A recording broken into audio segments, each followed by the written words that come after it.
সেই অধিকার দিয়েছে। আমরা কথা দিচ্ছি, আমরা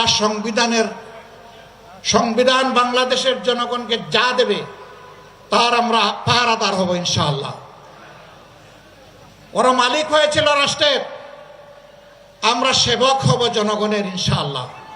মহান রব ছাড়া কাউকে তার ভয় করার প্রয়োজন হবে না। সেই দেশ আজকে বিশ্ববাসীকে উপহার দিয়ে যাচ্ছে।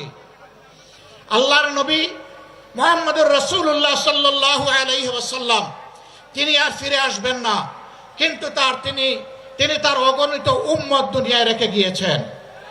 আমরা সেই মদিনার ছায়ার আলোকেই খেলাফত আলা মিনহাজুন নবুওয়া এই বাংলাদেশে আমরা দেখতে চাই। খেলাফতের নাম শুনলে, শরিয়ার কথা শুনলে অনেকে গায়ের লোম খাড়া হয়ে যায়, কারণ তাদেরকে শোনানো হয় ঘর থেকে বের হইতে পারবা না, মন মতো পোশাক পরিচয় তোমরা পড়তে পারবা না, এবং তোমরা যা ইচ্ছা তাই বলতে পারবা না, করতে পারবা না।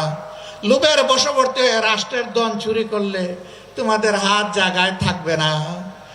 যদি তোমরা কোনো পরনারীর ইজ্জত লুণ্ঠন করো তাহলে তোমাদের জীবন রক্ষা পাবে না।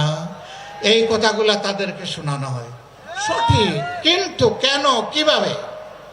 একজন লোক যদি অভাবের তাড়নায়, ক্ষুধার জ্বালায় বাধ্য হয়ে যদি চুরিতে লিপ্ত হয়ে যায়, রাষ্ট্র তার হাত কাটবে না, আমরা গ্যারান্টি দিচ্ছি।